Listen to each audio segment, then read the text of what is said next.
Bonsoir à toutes et à tous, ravi de vous accueillir à ce nouveau rendez-vous proposé par la gauche républicaine et socialiste, les jeudis de Corbera ou Comment cogiter ensemble.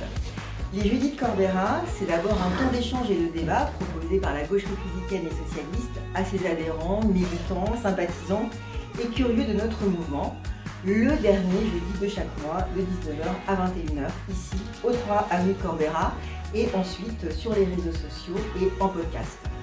Les jeudis de Corbera, c'est aussi une proposition d'échange avec des acteurs du mouvement social, des intellectuels, des grands témoins, pour questionner autrement des enjeux d'actualité et de notre programme politique. Très bien. Je continue. C'est aussi et surtout l'occasion de renouer avec une pensée en action, loin des dogmatismes et du prêt-à-penser médiatique, pour un débat d'idées au service de l'engagement. Alors cette première édition est consacrée au marché européen de l'énergie. Nous constatons en effet depuis près de 2 ans une hausse considérable du prix de l'énergie qui pénalise nos entreprises, notre pouvoir d'achat et l'activité des services publics. Cette augmentation n'est pas liée à une explosion du coût de production de l'énergie en France, mais bien à un marché européen aberrant qui aboutit à des prix totalement déconnectés des réalités françaises. Depuis plusieurs années, la gauche républicaine et socialiste appelle à sortir de cette impasse. Enjeux de pouvoir d'achat, enjeux de souveraineté et enjeux environnemental se recoupent dans ce débat central pour l'avenir du pays. Pour aborder ce sujet ce soir, 2 intervenants, Anne de Bréjas. Bonjour. Bonjour Anne, ingénieure, chercheuse sur le fonctionnement et l'économie du système électrique à EDF et économiste en électricité. Par ailleurs, porte-parole du syndicat Sud Énergie. Et Laurent Mirmont. Laurent, bonsoir. Co-animateur du pôle idée à la gauche républicaine et socialiste, ancien adjoint au maire du 13e arrondissement et assistant au Parlement européen. Donc nous allons ouvrir ce temps d'échange par une intervention de Anne. Anne, vous allez nous remettre en perspective le sujet de l'ouverture à la concurrence du secteur de l'électricité et démontrer l'impasse dans laquelle nous sommes aujourd'hui. Laurent poursuivra sur la situation européenne et nous poursuivrons par un temps de débat et d'échange avec la salle. Donc Anne, la parole est à vous. Merci de m'accueillir pour cette première émission. Tu l'as dit, on est dans une crise majeure depuis maintenant 2 ans pratiquement, avec des prix de l'électricité et du gaz qui se sont complètement envolés. Alors sur le gaz, on peut comprendre, on n'est pas complètement maître, on pourrait y revenir dans les questions, on n'est pas complètement maître de l'évolution des cours mondiaux du gaz, donc on dépend. Mais sur l'électricité, c'est beaucoup plus étonnant puisque les coûts de production, eux, ont augmenté de l'ordre de 4% en 2021, sachant qu'il y avait déjà une crise majeure. On avait déjà des déclarations de Bruno Le Maire, de tout le monde qui disait ce prix est aberrant. Déjà, la ministre de l'écologie, enfin pardon, de l'énergie, Agnès Pannier-Runacher, qui disait heureusement qu'on est intervenu, sinon c'était une vague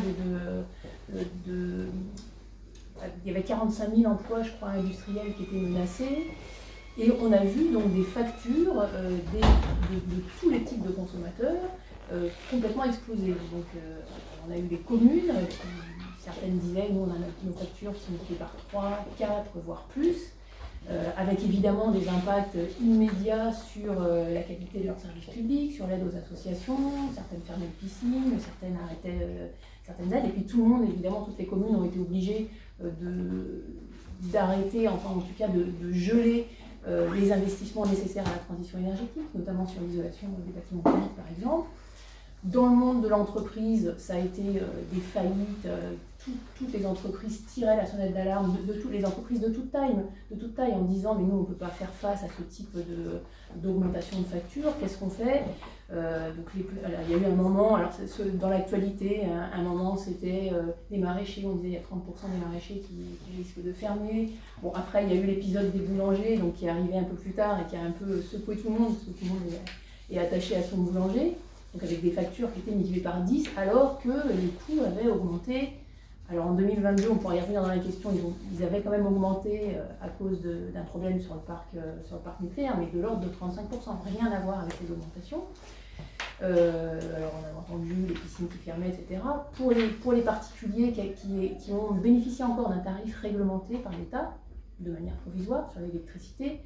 On nous annonçait une augmentation, alors début 2022, l'augmentation devait être de 45% hors taxe, donc il a fallu que l'État intervienne avec un bouclier tarifaire pour contenir cette hausse à 4%, et puis en 2023, ça aurait dû carrément doubler, donc là l'État réintervient pour maintenir la hausse à 15%. Mais bon, on voit que c'est une succession de mesures dans la panique complètement hétérogène. Chaque pays a fait quelque chose de différent. L'Europe là-dessus a dit je vous propose une boîte à outils où il y avait à peu près rien dedans. Et ce sont des mesures qui sont complètement insuffisantes, sont très coûteuses pour l'État et donc pour le contribuable, sont toutes temporaires puisqu'elles sont en fait incompatibles dans la durée avec les textes européens. Et puis sont d'une opacité infernale. Et donc tous les consommateurs se retrouvent dans une situation aberrante. Et donc, pour prendre l'exemple des boulangers, donc après je ne sais combien de mois d'alerte, ils finissent par obtenir, alors d'abord une mesure mais totalement incompréhensible, je pourrais vous la lire à l'occasion, et puis finalement une forme de bouclier, en fait un plafonnement à 280 € du mégawattheure, donc 280 € pour vous mettre un peu, pour vous signifier ce que ça représente. Si on regarde le prix, alors le coût de production de l'électricité habituellement il est plutôt autour de 60 € du mégawattheure. Il était monté donc exceptionnellement en 2022 autour de 90-95, donc en gros lissé sur 3 ans, on était autour de 70 €, donc les boulangers, après une aide de l'État, arrivaient à payer à peu près 4 fois le prix qu'ils auraient dû payer, quoi. Donc voilà où on en est. Alors, c'est une crise, la crise la plus exceptionnelle, la plus paroxystique qu'on ait connue dans l'électricité, mais c'est vraiment pas la première. C'est-à-dire que depuis l'ouverture des marchés, on a une succession de crises, alors soit pour les producteurs, soit pour les consommateurs, puisqu'on a un prix, je vais y revenir, un prix qui ne correspond pas du tout au coût de production. Donc quand ce prix est plus élevé que le coût de production, c'est un problème pour la facture des consommateurs. Et quand ce prix est plus bas, au contraire, c'est un problème pour les producteurs. Et on sortait juste d'une crise avec EDF, un projet de démantèlement qui s'appelait Hercule, enfin on n'était même pas sorti à vrai dire, où là c'était EDF qui était en difficulté. Voilà, des crises à répétition, avec depuis 2 ans une crise vraiment paroxystique qui en plus alimente énormément l'inflation, qui risque de provoquer aussi dans l'industrie de la délocalisation. Il y a vraiment des menaces, je ne pense pas en l'air, à la délocalisation. On constate des baisses de consommation industrielle qui ne sont pas très bons signes. Enfin, voilà, une situation vraiment, vraiment problématique. Alors, pour nous, enfin, moi je suis à EDF, en fait je me suis syndiquée au moment de l'ouverture des marchés parce que nous qui travaillons sur le secteur électrique, vous voyez bien que c'était totalement inadapté à la concurrence. Totalement inadapté depuis le début, donc c'est pour ça qu'on va de crise en crise. Alors pourquoi c'est inadapté? Bon, d'abord c'est un bien de première nécessité, l'électricité. Tout le monde en a besoin et donc il faut garantir, il n'y a pas qu'un enjeu économique, il y a aussi un enjeu social important. Il faut garantir à tous l'accès à ce bien de première nécessité, si possible dans des conditions équitables, ce qu'on a complètement oublié avec le marché. Il y a aussi des objectifs écologiques. Et puis il y a des raisons physiques qui ont complètement été passées sous silence, c'est-à-dire que l'électricité, c'est quoi le système électrique? En fait, c'est un ensemble de moyens de production, de centrales, de différents types, complémentaires entre elles. Il y en a qui vont produire ce qu'on appelle en base, à la même quantité toute l'année, puis d'autres qui vont être là pour produire de manière chère, mais très vite au moment où on a besoin, où on a une surconsommation. Il y en a qui sont des énergies renouvelables non pilotables, donc il faut aussi des moyens de stockage, etc. Donc c'est tout un ensemble complémentaire, qui est aussi complémentaire avec un réseau. Et donc c'est ça ce qu'on appelle le système électrique. Et l'électricité, c'est une onde qui se diffuse sur tout le réseau, sachant que le réseau, il est interconnecté à l'échelle européenne, pratiquement à la vitesse de la lumière, et il n'est pas du tout dirigeable. C'est-à-dire qu'on ne peut pas dire tel producteur alimente tel consommateur.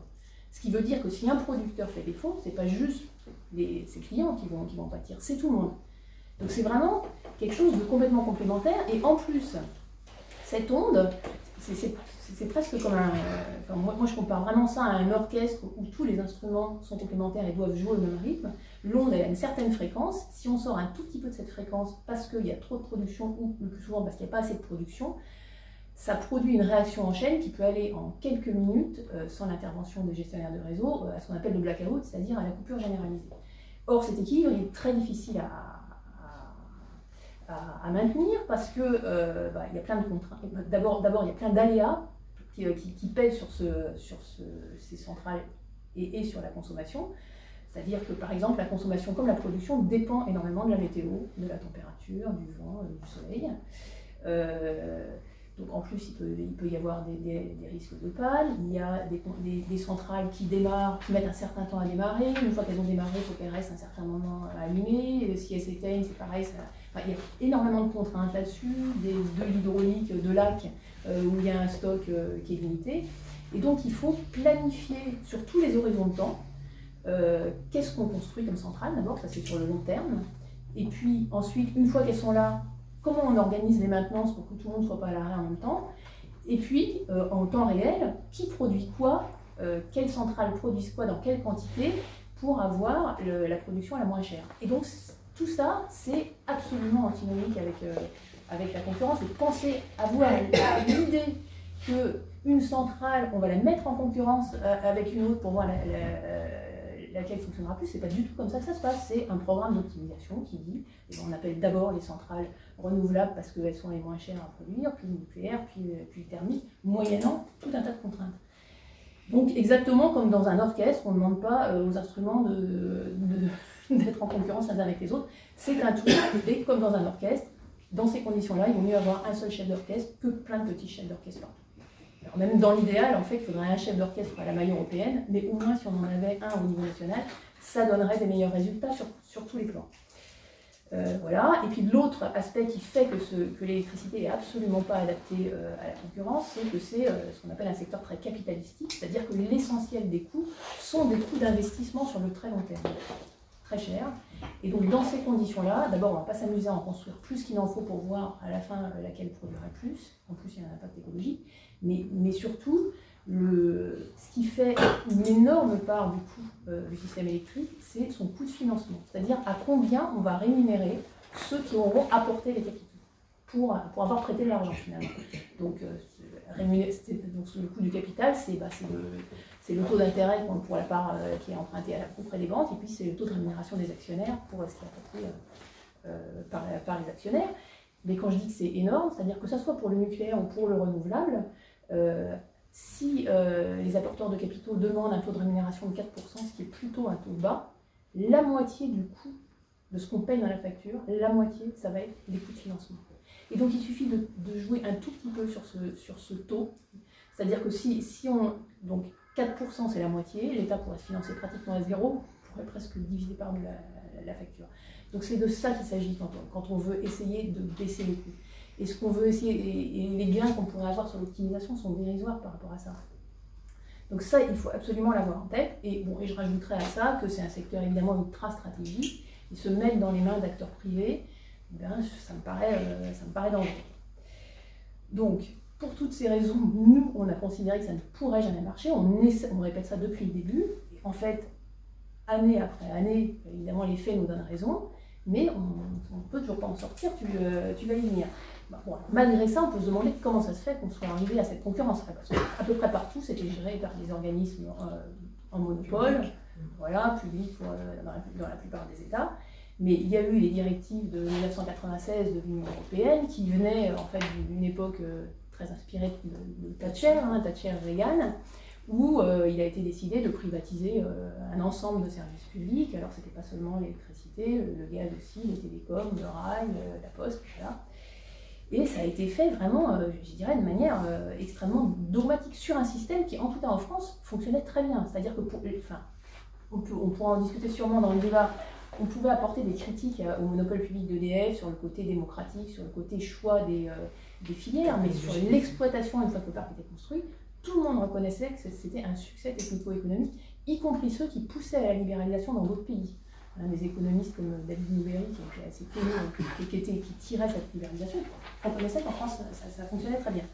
Donc, quels ont été les objectifs de cette ouverture des marchés? Alors, je vous dis un petit extrait d'une directive.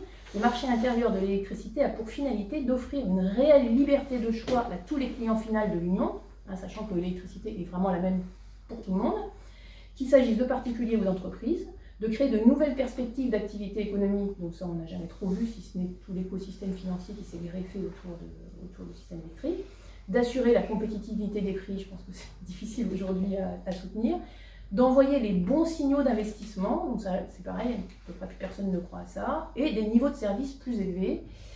Bon là, le retour d'expérience dit aussi l'inverse, c'est-à-dire que l'accompagnement des précaires, l'accompagnement des clients c'est moins bon, et quant au service, personne n'a jamais trop compris ce que c'était exactement.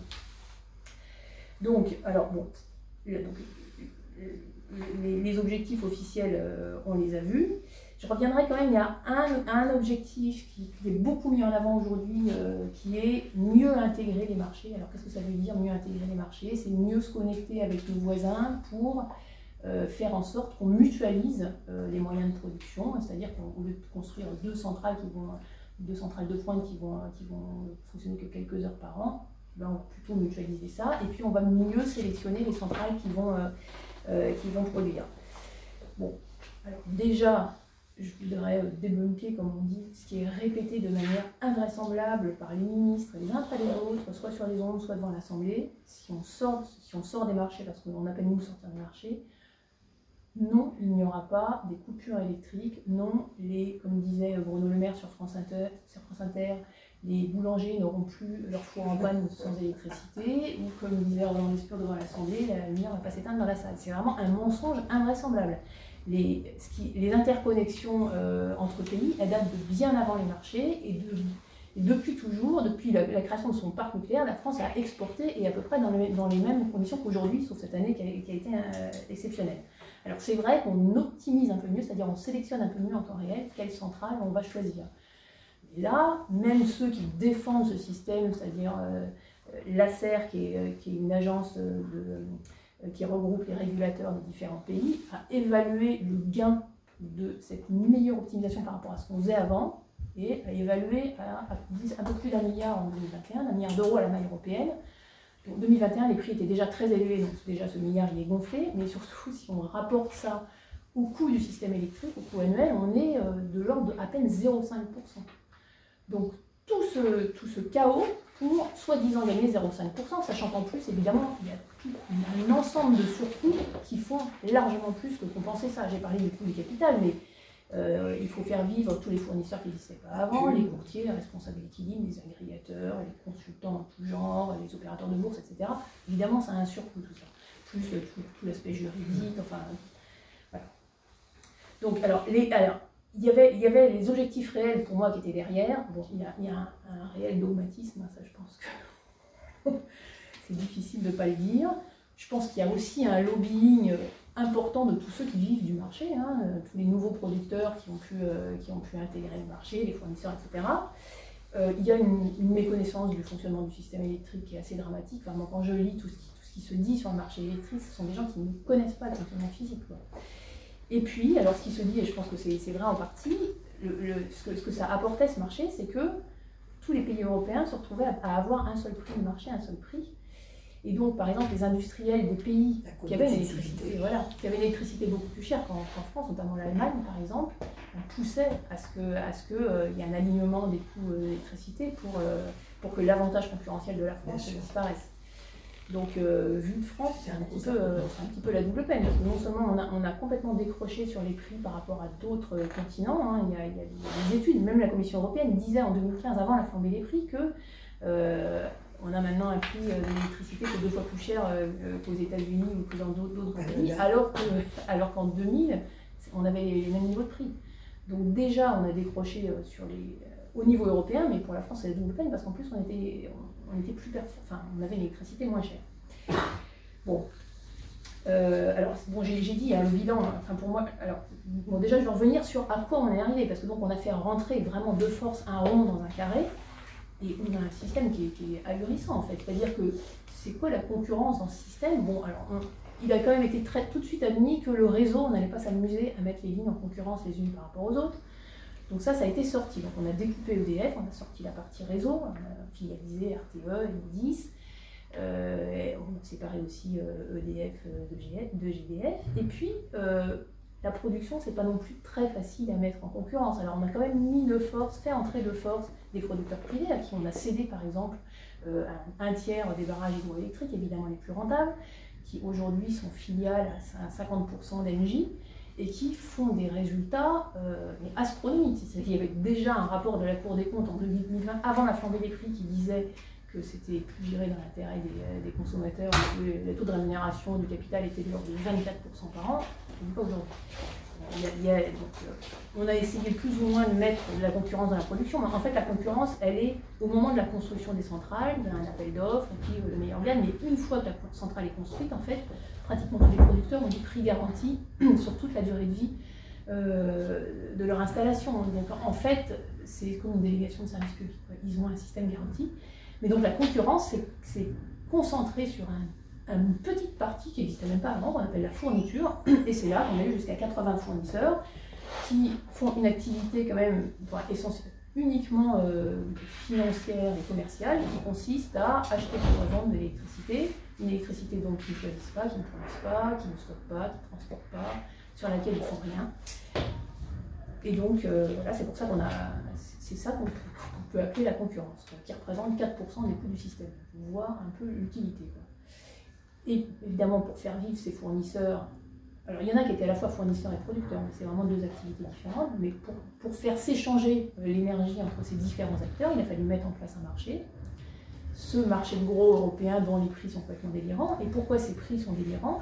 Parce que pour inciter tous les producteurs dont on a besoin pour répondre à la consommation totale, pour les inciter à produire, y compris les plus chers, et ben on fixe le prix au coût de fonctionnement de la centrale la plus chère. Voilà. En général, c'est une centrale à gaz ou à charbon, selon les époques. C'est la centrale à gaz. Et donc on se retrouve avec un prix d'électricité qui, alors que le coût de l'électricité est extrêmement peu dépendant du coût du gaz, est indexé sur le coût du gaz. Mais c'est pas parce que... Alors, c'est vrai qu'à la maille européenne, le gaz est plus présent, mais c'est pas une histoire d'échelle. C'est-à-dire que même si on avait mis le marché en France déconnecté des autres, on aurait, et même si on avait 99% de la production qui est renouvelable, on aurait quand même le prix qui dépend de la dernière centrale appelée la centrale à gaz, parce qu'on a toujours besoin d'une centrale un peu flexible pour répondre à la demande heure par heure, et en général c'est une centrale à gaz. Ou une centrale hydraulique, mais bon, ça c'est qui est aussi valorisée au prix du gaz. Voilà. Donc on a ce prix de marché de gros, qui est extrêmement fluctuant, absolument incontrôlable, qui ne correspond pas au coût de production, et qui entraîne des crises à répétition. Et évidemment, ce prix de gros, qui est donc le prix d'échange entre professionnels, se répercute fatalement sur les factures. Donc là, on y reviendra peut-être dans le débat, mais tout le monde dit maintenant qu'il faudrait décorréler le prix de gros du prix de détail. Enfin, je ne vois pas comment on va faire. Si les fournisseurs achètent au prix de gros, ils vont vendre au prix de détail. Donc voilà, on a un système aberrant, un bilan indéfendable depuis longtemps, depuis même avant la crise. Il y avait déjà dans l'actualité, on disait que les prix avaient augmenté de 50% hors inflation pour les particuliers depuis l'ouverture des marchés, donc depuis 2007. Plus d'équité de traitement, des pratiques des fournisseurs qui sont décrites par le médiateur, enfin, qui sont très documentées comme opaques, frauduleuses, agressives, et ils disent c'est massif comme problème. Et en fait, les associations de consommateurs disent c'est pas un défaut de jeunesse, c'est juste qu'ils n'ont pas tellement d'autres moyens pour se différencier. Et donc, c'est pareil, dans la réforme, on va y revenir, on nous dit on va résoudre ça, c'est pas possible à résoudre, on n'a aucune piste pour le résoudre, et ça ne va pas du tout en s'améliorant. Voilà, sur le côté démocratique, c'est pas plus démocratique qu'avant, les gens sont face à des offres que personne ne comprend, se font manipuler, et bon, je pense que personne n'y gagne. Et puis sur la transition énergétique, c'est très mauvais aussi, parce que, bon, à la fois pour un chaos comme ça, si vous voulez, il va falloir remplacer complètement notre parc électrique, et l'électricité, ça va être un des vecteurs majeurs de la transition énergétique. On a, RTE dit, entre 20 et 25 milliards d'investissements à faire par an. Il faut un système ultra efficace pour faire ça. Et en plus, il faut le faire vite. Quand on a un système qui est le chaos comme ça, quand on passe notre temps à essayer de voir comment on pourrait rafistoler ce système, eh ben, on perd du temps, et donc ça nuit à la transition énergétique pour développer les énergies renouvelables. Et à l'autre bout de la chaîne, les consommateurs, les grands industriels nous disent, pour décarboner l'industrie, il faut essentiellement électrifier certains usages, par exemple la sidérurgie. Ils nous disent, mais nous, si on a un prix comme ça qu'on n'est pas capable de prévoir, on ne fera pas les investissements nécessaires. Donc on est là à attendre, alors qu'on est dans une crise où le GIEC nous répète très régulièrement, il y a une urgence absolue. Et donc, je trouve ça dramatique, quoi. Bon, je vais passer la parole parce qu'on peut se dire, bon, là maintenant, on est arrivé à un stade. Alors, je n'ai pas parlé non plus d'autre chose, mais peut-être que j'y reviendrai après sur pourquoi même les tarifs réglementés de vente aujourd'hui sont indexés sur les prix de marché, ce qui n'était pas le cas avant, et sont appelés à disparaître. On va vraiment vers tout le monde, et tout le monde est exposé au prix de marché, plus ou moins, tout le monde l'est. Donc là, on pourrait se dire, après 2 ans de cette crise, enfin, on va peut-être pouvoir en sortir. La Commission européenne, l'Union européenne a fini par être poussée à dire on va faire une réforme en profondeur de ce marché. Et là, bon, les débats se sont faits dans la plus totale opacité. La Commission européenne vient de sortir, de rendre sa copie, qui va passer au Parlement, tu nous diras. Bon, absolument, il n'est toujours pas question de pouvoir sortir de ce marché. Et c'est absolument démontrable que ce qu'il propose ne nous sortira pas de l'impasse. Merci Anne pour cette chronique d'une catastrophe annoncée. À vous écouter, vous démontez vraiment remarquablement ce mécanisme qui s'est mis en place. Alors, je vais m'adresser à Laurent. Quel constat du côté de l'Union européenne? Est-ce qu'on peut attendre une réforme du marché européen de l'électricité, une réforme en trompe-l'œil ou pas? Voilà, du point de vue européen, qu'est-ce que tu peux nous apporter comme éclairage? On peut déjà partir de la situation du marché de l'électricité telle qu'elle est aujourd'hui, par exemple. Aujourd'hui, à l'heure de pointe, vous pouvez voir ça sur le site de RTE, le mégawattheure d'électricité à 19h, c'est-à-dire depuis 40 minutes, il est payé en France, en Belgique, en Allemagne, aux Pays-Bas, en Autriche, entre 120 et 130 euros du mégawattheure. Le 30 mars 2023. Si on fait la comparaison avec le 30 mars 2019, alors j'ai pris la liberté d'imprimer le papier. Le mégawattheure coûtait en France, en Allemagne, en Espagne, au Portugal. Alors l'Espagne et le Portugal, il va falloir faire un sort parce qu'ils sont sortis temporairement du marché interconnecté d'électricité tel qu'il a été décrit. Il oscillait entre 40 et 50. Donc il y a une première chose à dire par rapport à à la présentation qui est faite de la situation par la Commission européenne. Ce n'est pas la guerre en Ukraine qui a fait exploser le prix de l'électricité. Parce que c'est écrit dans tous leurs documents.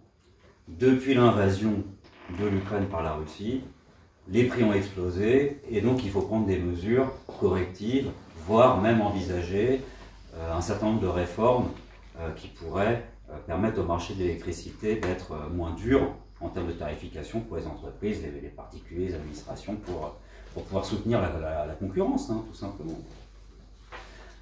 En réalité, le marché, il fait bien son travail au sens où il répercute les chocs exogènes d'une manière suramplifiée. C'est-à-dire que quand vous avez une petite variation à cause de ce système de la tarification au coût marginal, une petite variation du prix du gaz, c'est suramplifié par le marché de l'électricité tel qu'il est. Expliquer cette suramplification, il faudrait y passer des heures, il faudrait voir avec des économètres comment ça fonctionne, il faudrait faire intervenir des systèmes de théorie des jeux, des comportements spéculatifs, mais c'est toujours comme ça. Donc on a une Union européenne avec son marché de l'électricité tel qu'il est, qui n'est pas exposé à une seule catastrophe imprévisible et dont on espère qu'elle se réglera au plus vite, qui est la guerre en Ukraine. Il est exposé à tout choc exogène qui pourrait, sorti de Covid, c'est ça en fait qui a fait exploser en l'air le marché de l'électricité sur ces 2-3 dernières années. Guerre en Ukraine, mais des chocs exogènes, on va en prendre plein. Et par définition, on ne sait pas quand est-ce qu'ils arriveront. Toujours est-il qu'on est dans une situation en Europe où on fait face à la concurrence non seulement des États-Unis, mais aussi de l'émergence des émergents qui s'industrialisent, qui ont eux aussi des besoins en termes énergétiques, en termes de fabrication de l'électricité. Et tout ça, ça va peser à long terme sur les moyens qui sont requis pour produire cette électricité, et notamment le prix du gaz. Tout le monde va vouloir se jeter sur le gaz. Tout le monde va se jeter sur le gaz. Parce que on passe, notamment dans les pays émergents, d'un système de production électrique qui était vraiment hyper arriéré, quoi, au charbon. Et d'ailleurs, dans plein de parties de l'Europe, ça continue de marcher comme ça. En Pologne, ils fonctionnent au charbon. Ils produisent l'électricité au charbon. Dans les Balkans, ils produisent l'électricité au charbon. En Roumanie, par exemple, le mix énergétique, c'est charbon et gaz russe. Donc alors, il n'y a plus de gaz russe, il y a une pression mondiale sur les prix de l'énergie, notamment parce que il faut développer l'économie des pays émergents, parce que c'est quand même bien naturel, c'est quand même bien normal. Mais en plus, se pose la question de la transition écologique. C'est-à-dire qu'on est sur une espèce de contradiction entre les besoins requis pour la croissance et le développement des pays émergents, qui vont peser durablement sur l'approvisionnement énergétique, et en même temps la nécessité d'opérer une transition écologique et de recourir à d'autres modes de production dans la partie la plus développée de la planète, c'est-à-dire en zone Europe, Amérique du Nord et même Chine. D'ailleurs, la Chine, elle incarne cette contradiction à elle seule, c'est-à-dire qu'à la fois, elle augmente ses gigawatts de capacité de production charbon parce qu'il faut soutenir la croissance, et en même temps, elle programme une sortie des énergies fossiles en budgétant des centaines de milliards de dollars pour construire je ne sais pas combien de dizaines de réacteurs nucléaires. Donc on est structurellement exposé à toute une série de chocs exogènes qui, d'un coup, vont faire voler en éclats ce marché de l'électricité, tel que ça s'est passé depuis un peu plus d'un an, surtout sur la période 2022, et qui vont démontrer sans cesse que la manière dont on tarife le mégawattheure, à savoir le coût marginal indexé sur les centrales à gaz, est totalement mortifère. Et c'est là qu'il y a quelque chose il y a une question qu'il faut qu'on se pose tous et dont la réponse a été un petit peu esquissée. Parce que dès 2021, en sortie de Covid, les prix du gaz avaient augmenté de 70% d'un coup. On rouvrait les usines, ça se remettait. D'ailleurs, toute l'inflation, en fait, une grande partie de l'inflation sur les matières et sur les produits, c'est la sortie de Covid qui a créé des goulets d'étranglement. Donc les gens ont surenchéri pour être les premiers servis. Et donc ça fait monter les prix, et ça fait monter aussi le prix de l'énergie. Et évidemment, dès ce moment-là, c'est-à-dire 3e, 4e trimestre 2021, et a fortiori, même je voyais, il y avait le journal La Croix qui titrait le 8 janvier 2022, le désarroi des industriels face à l'explosion des prix de l'énergie. Donc on n'était pas encore sur la guerre en Ukraine. Donc on est sur quelque chose qui ne sera pas réglé par l'arrêt de la guerre en Ukraine. C'est là qu'il y a un premier biais de communication de la part des autorités à Bruxelles qu'il faut quand même montrer. Mais le problème, c'est qu'elles ne peuvent pas trop laisser percer la vérité, à savoir qu'on a un problème structurel et pas conjoncturel, et donc elles se réfugient je suis vraiment navré de le dire, mais c'est exactement les mêmes éléments de langage qui sont employés par la Commission, y compris dans le cadre de sa réformette, à laquelle on ne comprend d'ailleurs pas grand-chose, il faut quand même le dire, que ceux qui sont utilisés par l'Allemagne. Que disait l'Allemagne en fin 2021? L'Allemagne disait qu'il faut conserver ce marché tel qu'il a été conçu et qu'il faut même l'intégrer davantage, car des marchés compétitifs procurent efficacité et prix bas aux consommateurs finaux. Et là, on a l'impression quand même que il y a une dissonance cognitive, comme on dit. Il y a quelque chose qui ne va pas, quoi, parce que ce qu'on remarque, c'est exactement l'inverse.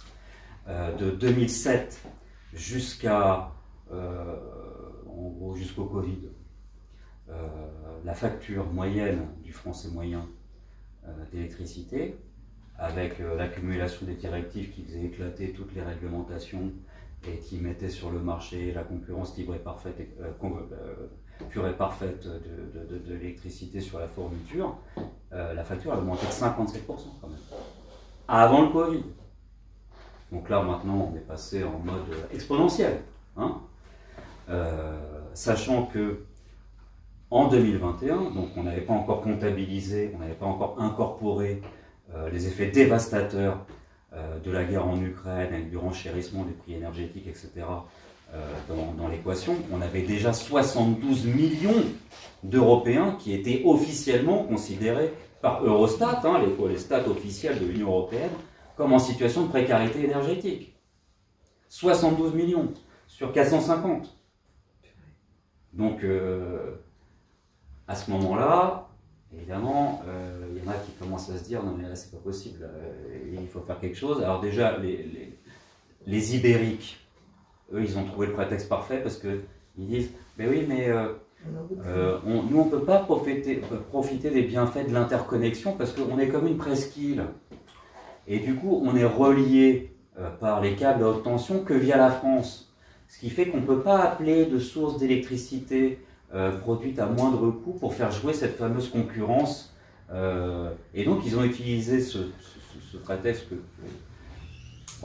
qui s'appuie quand même sur une part de réalité géographique incontestable, hein, pour obtenir une dérogation.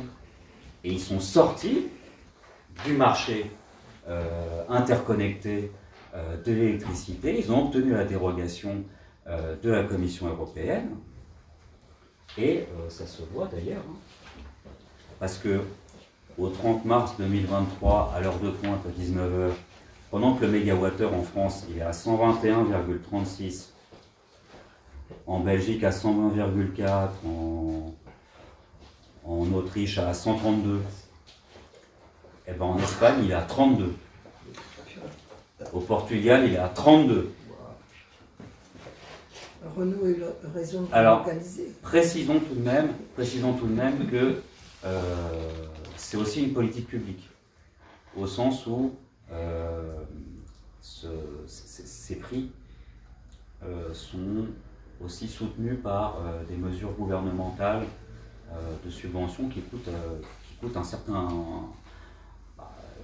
qui pèsent, hein, sur les finances publiques espagnoles et portugaises. Le problème, c'est que les prix de l'électricité, ils pèsent aussi sur nos finances publiques. Et tout ça pour assurer un prix du mégawattheure qui est horriblement plus cher que ces pauvres 32 malheureux euros par mégawatt. Hein. Parce que le bouclier tarifaire qui a été élaboré et budgété pour 2023 pour la France, pour permettre aux boulangers de ne pas payer plus de 280 € le mégawattheure et limiter la facture à plus 15%, c'est 45 milliards d'euros quand même, hein, rien que pour la France. Pour l'Allemagne, c'est la catastrophe. Ils empilent les mesures de bouclier tarifaire, etc. Mais c'est vrai que eux, ils bénéficient d'un certain avantage, c'est qu'ils partent d'un niveau d'endettement plus bas, mais ils sont en train aussi de se cramer. ils dépensent à tout va. Ils s'aperçoivent qu'ils ont une armée qui ne marche pas, qu'ils ont des services publics qui ne marchent pas. Comme ils sont étroitement dépendants du gaz, ils cherchent des solutions un peu partout. Ils importent du GNL américain qui est 4 fois plus cher que le gaz russe là, qui passait par les gazoducs, à tel point que l'autre jour en commission du commerce international, il y avait un débat sur en gros, le modèle économique des industries du futur à net zéro émission, tout ce qui relève des batteries, des matériaux critiques qui sont requis pour les produire, toute la chaîne d'approvisionnement, tous les accords qu'il faut passer pour pouvoir s'assurer qu'on est approvisionné en métaux, etc. Blablabla. Mais la première question qui a été posée aux représentants de la commission d'Ursula von der Leyen, par le président de la commission du commerce international, le député qui préside la commission du commerce international, qui, vous l'aurez déjà deviné, est un Allemand. La question c'est, oui alors c'est bien sympa tous vos projets là pour faire du net zéro émission et puis décarboner l'économie européenne. Mais comment on fait quand on paye 280 € le mégawattheure pendant que les Américains ils payent 70 €? Comment on fait? Et là, on a un petit peu entendu les mouches voler parce que on ne sait pas faire pour l'instant. Et la réforme du marché de l'électricité telle qu'elle est proposée, elle n'aboutira qu'à la limite lisser un petit peu les mouvements erratiques qui ne manqueront pas de survenir dans les années qui viennent, pour toutes les raisons que je vous ai expliquées, et qui n'est pas la réforme structurelle du marché de l'électricité telle qu'elle a été demandée par le Conseil européen. Le Conseil européen, en novembre 2022, alors là c'était vraiment la cata, là, parce qu'on n'était pas à 280 € du mégawatt, on était à 700, 800, même en été on a tapé à 1000. Mais c'est pas parce qu'il n'y a plus la guerre en Ukraine qu'il n'y aura plus jamais des mouvements à 1000. Hein. C'est ça qu'ils n'arrivent pas à comprendre. Et le sommet européen, tout le monde était en panique parce que il y a quand même beaucoup de pays industrialisés qui sont hyper intenses en consommation électrique et qui n'ont pas les mêmes moyens de se payer des boucliers tarifaires que l'Allemagne ou la France. Par exemple, les Tchèques, ils sont dans une situation et ils ne savent pas dans quel état de dévastation sera leur économie dans un an ou deux. Donc il y avait une pression très forte qui était mise sur la Commission pour qu'elle procède à une réforme structurelle. Donc novembre, décembre, janvier, février, mars, 5 mois plus tard, la Commission nous présente sa réforme, et ce n'est pas une réforme structurelle, puisque elle dit elle-même que le modèle des marchés à court terme reste le plus efficace lorsqu'il s'agit de s'assurer que les technologies les moins chères et les plus propres sont utilisées en premier. Et c'est exactement la situation dans laquelle on est. Actuellement, les technologies les moins chères et les plus propres sont utilisées en premier, sauf que la Commission ne répond pas à la question. C'est que ces technologies moins chères et plus propres, elles sont peut-être utilisées en premier, sauf qu'elles sont tarifées au prix de l'énergie la plus chère et la plus dégueulasse. Enfin, charbon excepté. Donc, il n'y a pas de réforme structurelle. Il y a une réforme, il y a néanmoins des pistes hein, que la Commission a essayé d'exploiter au maximum, des impossibilités que Berlin lui enjoignait, parce que c'est quand même ça, je suis vraiment désolé, hein, c'est gros comme le nez au milieu de la figure. Hein. Elle veut accélérer le déploiement des énergies renouvelables. Très bien. Qui va dire le contraire?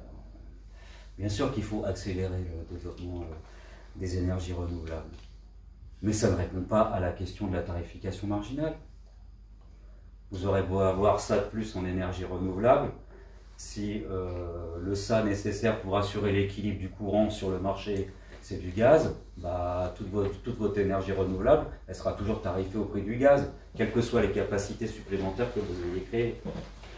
Ensuite, elle veut réduire la volatilité des prix. Alors, réduire la volatilité des prix, ça passe par un certain nombre d'ajustements techniques qui sont un petit peu complexes, on va dire, via l'accumulation de petits instruments, de petites techniques qui permettent, en gros, plutôt que ça fasse ça, que ça fasse ça. Mais la contrepartie, ça veut dire que il faudra que, en période normale, donc il n'y a pas de guerre en Ukraine, il n'y a pas de choc exogène, il ne se passe rien, c'est cool, on est comme dans les années 2000, l'énergie n'est pas chère, et bien le consommateur il devra payer un peu plus cher, comme ça permettra aux producteurs d'avoir suffisamment d'argent pour amortir le choc auprès du consommateur quand la catastrophe exogène va arriver. Donc c'est des mécanismes de lissage qui ne sont pas inintéressants. On ne peut pas dire qu'ils vont dans la mauvaise direction, mais c'est des mécanismes qui sont purement cosmétiques. Parce que tant qu'on ne sera pas attaqué au cœur du problème, et là je suis désolé, mais il y a un problème de commandement là, de l'Union européenne. C'est le Conseil européen des chefs de gouvernement. C'est le truc où il y a la photo là, avec Macron, là, ils sont tous là, Scholz, les conseils européens, le truc hyper solennel, c'est les États membres qui passent commande auprès de la Commission pour une réforme structurelle, et la Commission, elle arrive avec quelques trucs pour ajuster, un petit peu amortir le choc, mais ne pas structurellement répondre à la demande. Donc, on se dit, mais le Conseil européen, il passe une commande auprès de la Commission. La Commission, elle répond complètement à côté en reprenant les éléments de langage de l'Allemagne. Alors, on en vient à se dire, mais alors, il y a peut-être un facteur bloquant, et ce facteur bloquant, bah, c'est l'Allemagne. Et la France ne fait rien.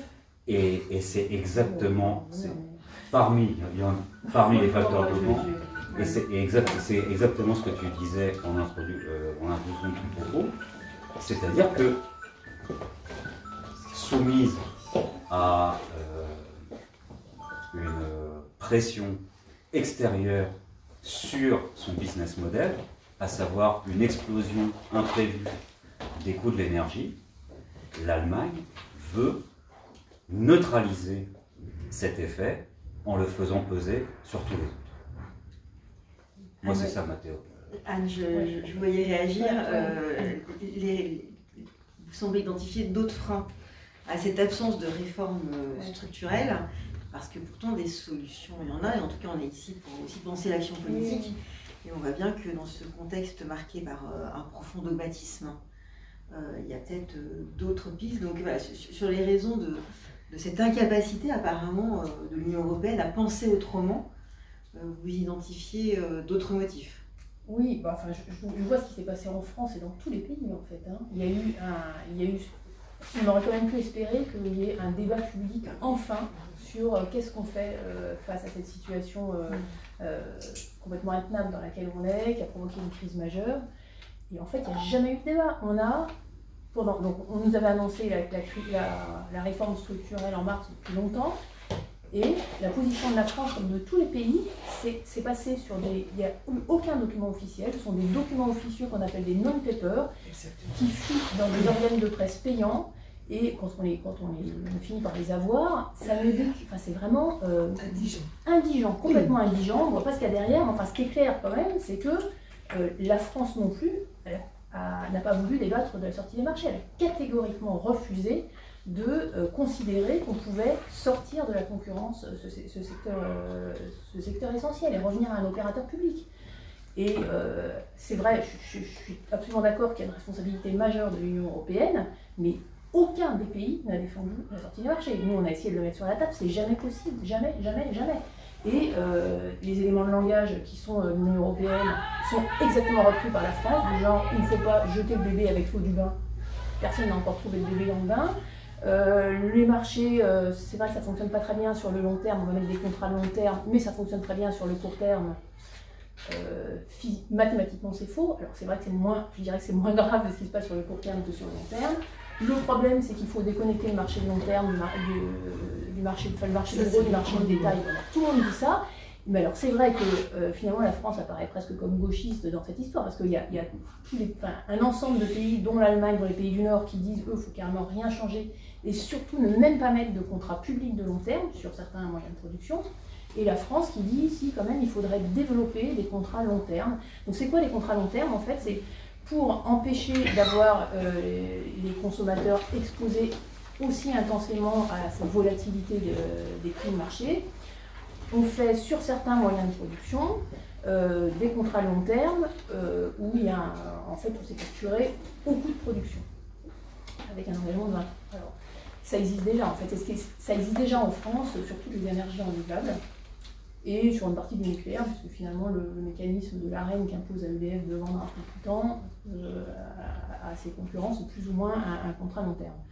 Mais bon, il y a des problèmes techniques derrière, c'est-à-dire que ça marche bien quand c'est des moyens de production qui sont non pilotables, c'est-à-dire par exemple l'éolien et le solaire, de toute façon on produit quand il y a du vent ou quand il y a du soleil. Par contre, quand c'est des moyens qu'il faut piloter finement, comme les barrages hydroélectriques, comme les moyens de stockage, et ben en fait, on est dans l'impasse, je dirais, théorique du marché depuis le début, c'est-à-dire que le marché, quand on a mis en place le marché, les économistes considéraient, avec toute une théorie qui disait, ce coût marginal, là, donc le coût de fonctionnement de la centrale la plus chère, sans prendre en compte les coûts d'investissement, en moyenne, sur un certain nombre d'années, ça correspond au coût moyen de toutes les centrales. Donc, si je prends par exemple le nucléaire, il va vendre au coût de production de la centrale à gaz, donc essentiellement du combustible gaz. Or, le nucléaire, quand il produit, en fait, ça ne lui coûte pas très cher, ça lui coûte 10-11 euros du mégawattheure, quand la centrale à gaz, ça peut lui coûter autour de 50-60. Donc, cette marge-là, qui se fait quand elle vend ça, ça lui permet d'amortir pile poil sa centrale. Donc, il y a une théorie derrière, mais qui repose sur des hypothèses qui sont complètement hallucinantes. C'est-à-dire qu'au moment où on investit dans la centrale nucléaire, par exemple, il faudrait connaître sur toute la durée de vie de la centrale l'évolution par exemple, du prix du gaz. Il faudrait, quand elle est plus rentable, pouvoir la vendre en pièces détachées à son coût. Enfin, en fait, il y a tout un tas d'hypothèses qui sont complètement fausses. Et à partir du moment où on n'a plus ça, ça veut dire qu'un même signal, un même prix, le coût marginal, ne peut pas à la fois inciter les producteurs à produire au bon moment et les rémunérer à leur coût de production. Et donc, en fait, on ne s'en sort pas. Donc, alors maintenant, ils inventent des contrats. Donc, on ne sait pas quoi faire comme contrat long terme pour des producteurs qu'on voudrait inciter à produire au bon moment. Donc, on est en train d'imaginer des choses hyper compliquées, mais en fait, on est dans une impasse. La seule façon de faire, c'est de les surrémunérer pour non seulement couvrir leurs coûts, mais en plus les inciter à produire au bon moment. Et donc, il y a des articles qui sortent, donc c'est des articles à l'état de recherche. C'est des working papers. Donc, c'est-à-dire que là, ça fait 2 ans qu'on est dans cette panade, et on en est toujours à ne même pas arriver à décrire sur papier ce qu'on veut faire. Et encore, les contrats à long terme, publics, c'est moins pire du tout. Mais ce que dit la Commission européenne, c'est ces contrats à long terme, on pourra les avoir dans certaines filières, le nucléaire et les énergies renouvelables, pas dans d'autres. Et puis, il faudra quand même laisser une place, et une place de plus en plus croissante, à des contrats privés, des contrats long terme privés. C'est quoi les contrats long terme privés? Ça s'appelle les PPA, les Power Purchase Agreements.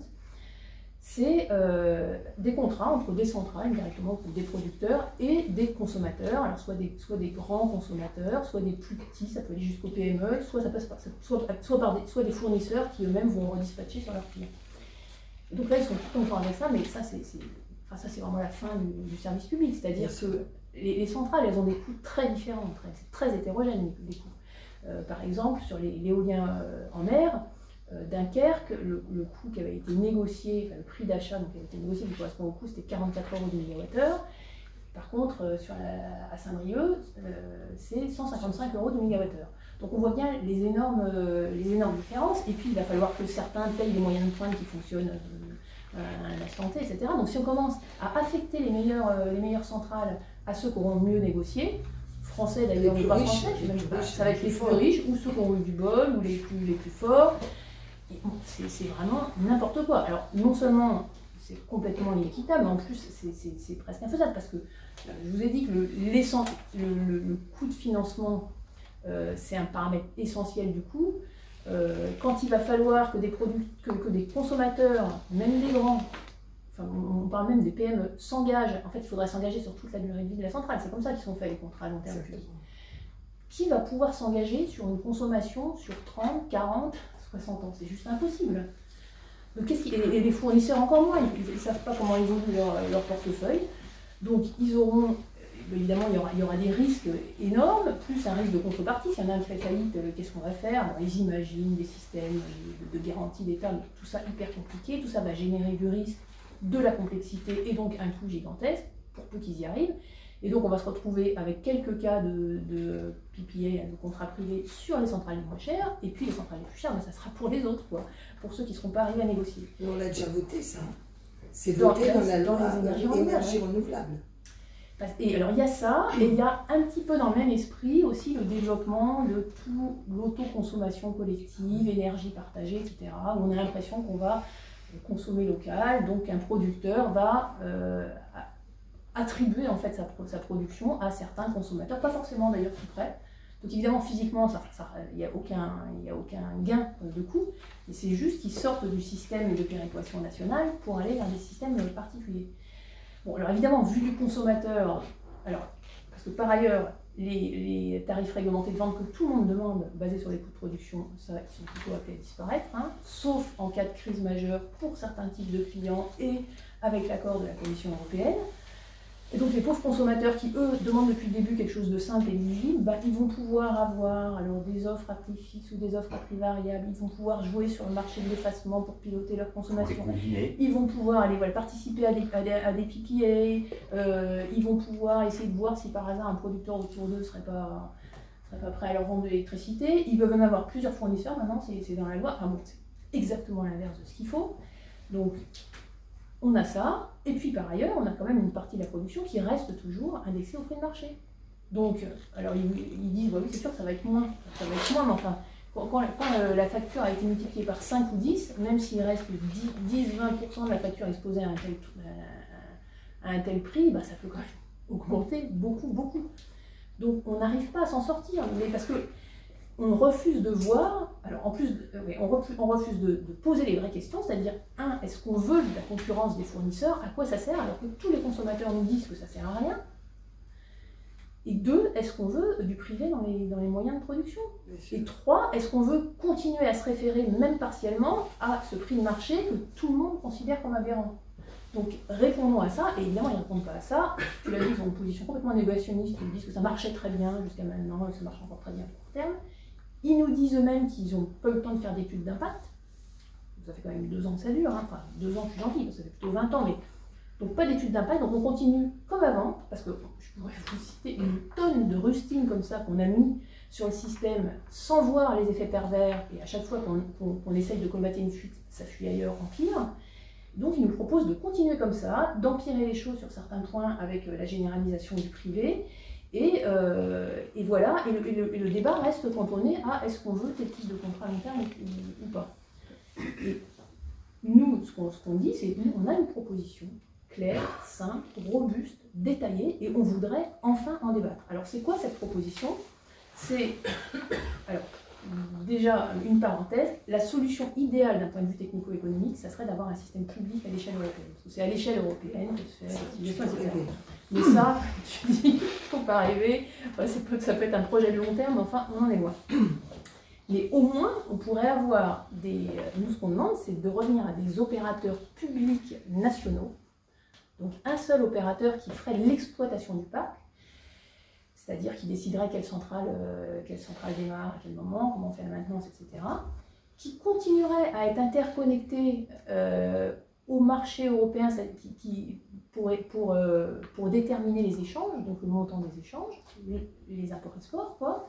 Donc ces imports-exports, bon, ils continueraient à être payés au prix de marché si on n'arrive pas à trouver mieux. Donc ça ne changerait rien sur l'optimisation des échanges, quoi qu'on dise la ministre. Cet opérateur public, nous on propose qu'il détienne l'ensemble des moyens de production. Alors ça peut être progressif, hein, parce qu'aujourd'hui il y en a qui sont privés, mais ça ne veut pas du tout dire qu'il n'y a plus de concurrence sur la construction des centrales. Hein. Il faut bien distinguer, il y a deux phases distinctes. Il y a la phase où on choisit les filières, on fait la planification et on développe, on construit les centrales en organisant en général avec des appels d'offres. Bon, cette phase-là, il y aurait beaucoup de choses à dire aussi. Je pense qu'il faudrait voter sur les scénarios. Enfin, il y a tout un travail qui est fait. C'est de la planification, c'est RTE qui s'en charge plutôt. Mais une fois que c'est mis en exploitation, une fois que la centrale est construite, là, elle pourrait très bien passer dans le domaine public, ce qui fait que le producteur privé, il ne serait pas prêteur sur toute la durée de vie et donc on gagnerait énormément en coûts financiers. La puissance publique aurait entre les mains les moyens de production qui sont quand même ultra sensibles. Ça améliorerait l'optimisation, donc le fonctionnement du parc, et l'opérateur public pourrait ensuite tarifer l'ensemble des consommateurs sur la base des coûts de production en France, en incluant les coûts d'import-export. Donc, c'est la seule façon en fait d'avoir une équité de traitement pour les consommateurs et des prix qui reflètent les coûts de production. Ce que soi-disant tout le monde demande, mais que personne ne propose. C'est la seule solution. Donc, des prix stables, donc des tarifs en fait comme c'était avant, hein, calés sur les coûts de production, équitables pour tous. Vu du marché européen, ça ne remettrait même pas vraiment en cause son fonctionnement. C'est-à-dire que le marché européen, aujourd'hui, il coordonne les différents programmes de production des acteurs dans tous les pays via le prix de marché. Bon, il continuerait à voir l'opérateur public français comme un producteur comme un autre, donc il continuerait comme avant. Ça n'impose rien aux autres États membres, c'est-à-dire que ceux qui veulent adopter ce système, ils peuvent le faire. Ceux qui veulent continuer à faire la concurrence, ils continuent. La seule chose que ça impose, c'est qu'ils ne pourraient plus venir développer des fournisseurs chez nous ou prendre une part de nos moyens de production. Et en échange, ça veut dire aussi que l'opérateur public, il ne faut pas qu'il aille jouer sur les plates-bandes des services publics des autres pays, comme le fait EDF aujourd'hui. Il faut quand même être clair là-dessus. Hein. EDF aujourd'hui a pratiquement 50% de son chiffre d'affaires à l'étranger. Donc voilà, on se recentre sur des systèmes publics nationaux coordonnés par un marché faute de mieux. Et alors c'est sûr que ça déroge aux textes européens qui disent partout il faut de la concurrence sur la fourniture et la production. Enfin, violation flagrante des traités. C'est vrai, mais tu l'as dit, il y a eu un empilement de dérogations depuis le début et ça s'accélère aujourd'hui. Dans toutes les mesures qui ont été prises, c'est dérogatoire. Hein. Donc je pense que si là aujourd'hui on n'utilise pas la fenêtre qu'il y a avec cette crise majeure où tout le monde reconnaît qu'il y a un problème pour sortir de cette concurrence, je ne sais même pas s'il faut dire sortir du marché parce qu'on reste un marché européen, on n'y arrivera jamais. Puis après, là ça devient vraiment un vrai problème démocratique. Donc voilà, je pense qu'il faut trouver vraiment le moyen d'arriver à mettre sur la table ce débat en disant nous on a, enfin moi je l'ai présenté cette proposition, j'ai jamais vu aucune critique sérieuse sur ça. Alors que moi je peux en faire beaucoup des critiques sur ce qui est proposé dans leur système, et je dis le redis, ils jouent aux apprentis sorciers, ils sont incapables de décrire ce qu'ils sont en train de faire. Ils disent aussi, on va obliger, par exemple, je prends un autre exemple, on va obliger les fournisseurs à se couvrir sur le marché. Ça, c'est pas possible. On ne peut pas se couvrir contre le risque de volume, quoi. Et quand EDF s'est couvert, et puis le jour il a eu son parc de production qui a eu un problème, il a été obligé de racheter sur le marché au moment où les prix étaient très élevés. Donc, il s'est couvert, mais il a augmenté son risque extrême, quoi. Donc, ils disent des choses, ils connaissent mal le système, et moi je pense qu'il faut arrêter d'y aller comme ça à l'aveugle et de jouer les apprentis sorciers. Et puis pour sauver cette concurrence, on va aussi obliger EDF à acheter au tarif du prix spot, je ne sais plus combien de terawatts, pour les revendre au tarif régulé, on a fait des mécanismes à ses concurrents pour maintenir la concurrence. Qui sont des traders, en fait. Pour maintenir la concurrence, on raquette l'opérateur public qui est obligé de prendre à sa charge le coût qu'auraient payé ses concurrents. Non, mais en fait, toutes les rustines qu'ils ont rajoutées les unes après les autres, la reine, les tarifs réglementés de vente, etc., ont engendré des mécanismes d'arbitrage des fournisseurs. C'est-à-dire qu'ils profitent des failles du système, et les fournisseurs le disent eux-mêmes. Ils essayent de faire mieux que le marché avec toutes les interstices qui peuvent trouver. C'est un système qui est foncièrement et fondamentalement instable et incontrôlable. Moi, je voudrais insister sur un point.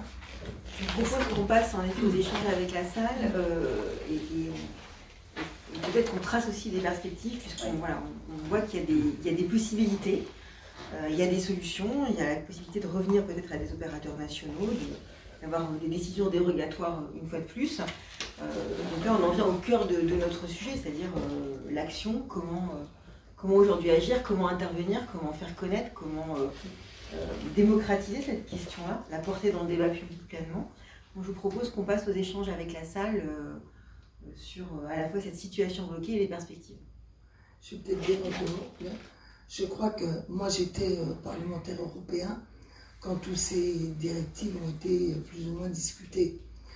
Et en arrière-fond, et en cela la question allemande n'est pas secondaire, en arrière-fond, le fondement, c'était qu'il n'y ait pas de dumping sur le prix de l'énergie. C'est-à-dire que tout le monde se prenne le même prix. Et évidemment, la France était dans le collimateur, pourtant on se désindustrialisait déjà pour la caisse. C'était de ne pas nous donner un avantage concurrentiel par le prix de l'énergie. Sauf que jamais la France n'a osé dire que le seul sujet sur lequel il n'y a jamais d'avantage concurrentiel, c'est le coût du travail et c'est les droits sociaux. Ceux-là, ils peuvent être totalement en dumping, ça traumatise personne. Le dumping fiscal, idem. Donc moi je pense que quand même c'est une bataille extrêmement dure et c'est là qu'on voit un rapport de force politique où premièrement les gouvernements français successifs n'ont jamais cru au modèle historique du service public et de l'opérateur public unifié, du pôle public historique, alors que ça marche bien. Donc franchement, on se demande pourquoi, mais c'était aussi la grande mode de l'idéologie libérale, c'est-à-dire non seulement ils ne défendaient pas leur modèle, et deuxièmement, ils acceptaient des choses qui étaient défavorables à la concurrence du pays. Alors là, moi, je veux dire, les bras m'en sont toujours tombés. Et j'arrive toujours pas à comprendre pourquoi. Et la question qu'on se pose aujourd'hui, personnellement, j'ai peu d'espoir dans la capacité de faire changer le marché européen. Je pense donc qu'il faut trouver ce que les Anglais appelaient dans le temps un opt-out, c'est-à-dire de demander une dérogation, non pas de l'interconnexion, comme tu l'as très bien exprimé, l'interconnexion, le marché entre États, entre grands opérateurs et entre États, mais nous laisser à l'intérieur de notre État définir le cadre.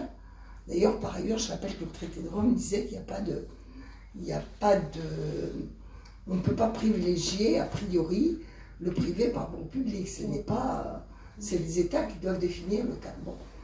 Moi, je pense qu'il faut surtout expliquer aux Français que c'est pas sortir de l'accès au marché, à l'interconnexion. Et ça, il faut que les gens trouvent. Deuxièmement, qu'on est un pays où on a tout à y gagner. Troisièmement, il faut quand même déjà expliquer cette histoire de marché, comment je sais pile ou je sais pas quoi là. Nous, on a eu ce débat au Sénat, mais nos collègues LR, ils étaient très contents, ils disaient mais c'est bien, une grande entreprise va pouvoir se mettre d'accord avec Total Énergie, faire des éoliennes, des panneaux solaires, garantir le prix sur X années, etc. C'est-à-dire, on finit par parcelliser le système électrique français, ce qui fait que d'ailleurs, par ailleurs, quand il y a une panne, parce que je m'excuse, il n'y a jamais zéro panne dans rien.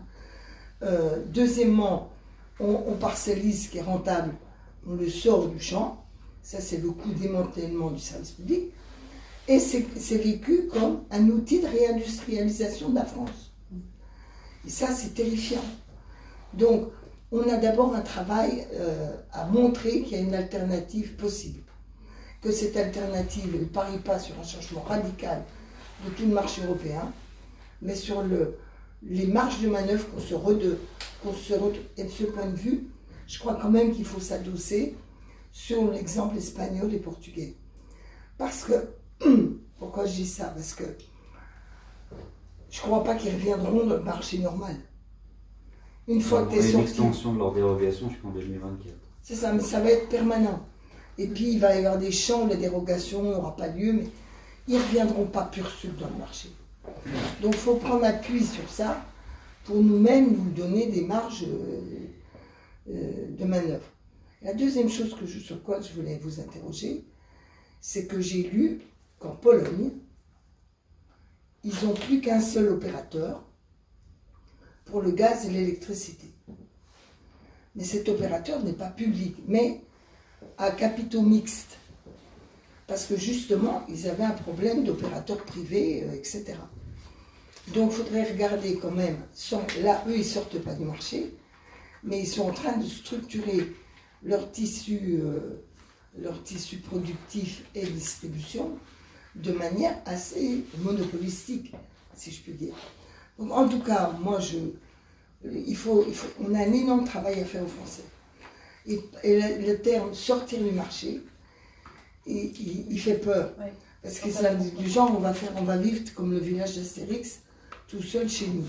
Donc, il faut trouver la formule qui est, je ne sais pas comment, reprendre la direction des choix tarifaires, productifs, dans le cadre d'une interconnexion européenne.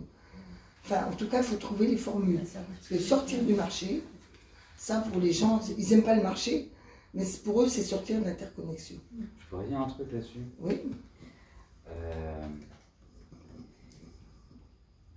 Pour pouvoir être en mesure de faire prévaloir ses objectifs et ses intérêts, il faut disposer du rapport de force.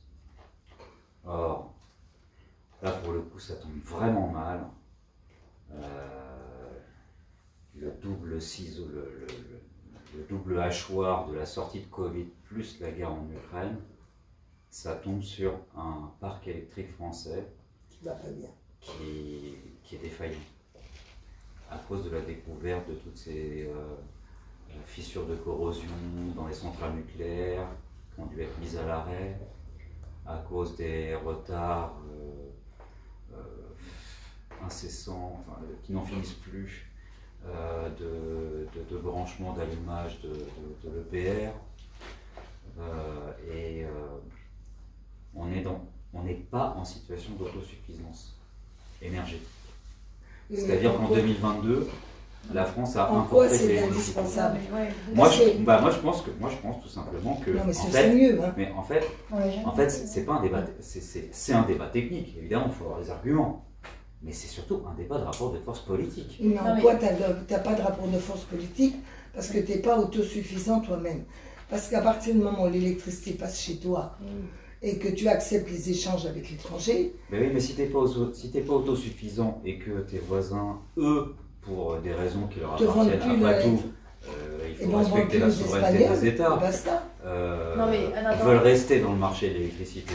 Non mais attends. Ils vont t'obliger à y rester aussi. Mais non, parce que mais tout le monde est interdépendant en Europe. Personne n'est autosuffisant. Et la France, même à toutes les périodes antérieures où elle était exportatrice en moyenne sur l'année, mais il y avait certaines heures où elle était importatrice.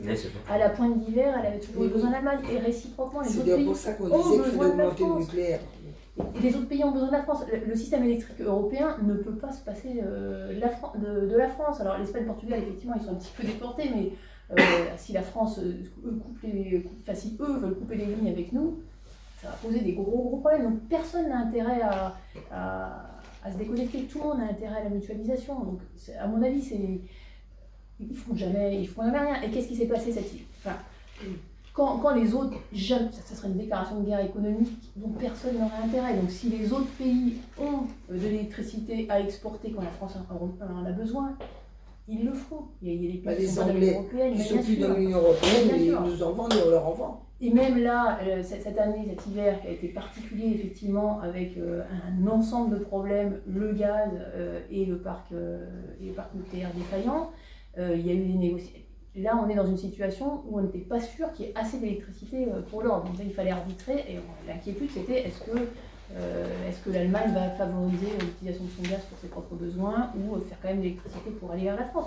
Mais là, ça a été effectivement du rapport de force parce que le gaz, la France a mis à disposition son terminal de Dunkerque pour importer le gaz pour l'Allemagne et ça se passe toujours comme ça en fait. Donc le marché ne change rien, grand-chose. Et penser que parce qu'on dirait, nous, on va chez nous simplement avoir un opérateur public qui tarife selon les coûts de production, ça entraînerait une déconnexion, mais ça serait, à mon avis, il n'y a aucun risque. Il n'y a aucun risque. Donc, et je voudrais juste revenir sur l'histoire je suis d'accord avec toi sur le sortir du marché, je pense qu'il faut trouver autre chose, peut-être revenir à un service public interconnecté à l'Europe, ou je sais pas quoi, intégré dans les échanges européens. Enfin. Sur l'Espagne et le Portugal, juste revenir sur ce qui s'est passé dans ces deux pays. En fait, ces deux pays, ils ont vu leur facture flamber plutôt que nous, dès l'été 2021, et ça a posé des problèmes sociaux dès 2021, parce qu'ils avaient dès l'été, ils commençaient à avoir des augmentations de 50%, et les gens avaient le nez sur l'évolution du cours de l'électricité au jour le jour.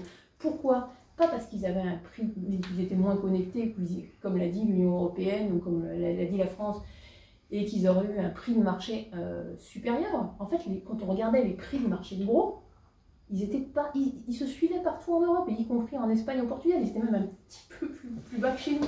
Simplement, eux, ils avaient été les bons élèves de la Commission européenne et ils avaient répercuté beaucoup plus directement sur leurs tarifs aux usagers les prix de marché. Ce que, par ailleurs, demandait la Commission européenne qui impose, c'est ce qu'on appelle la tarification dynamique. Et donc, tous les jours, les prix changeaient en fonction du marché. Et donc, ils ont été obligés d'intervenir plus vite que nous, parce que nous, on avait encore des mécanismes hors marché, des rustines sur le marché qui progressivement vont disparaître, qui étaient des tarifs réglementés, lissés, avec un lissage, etc.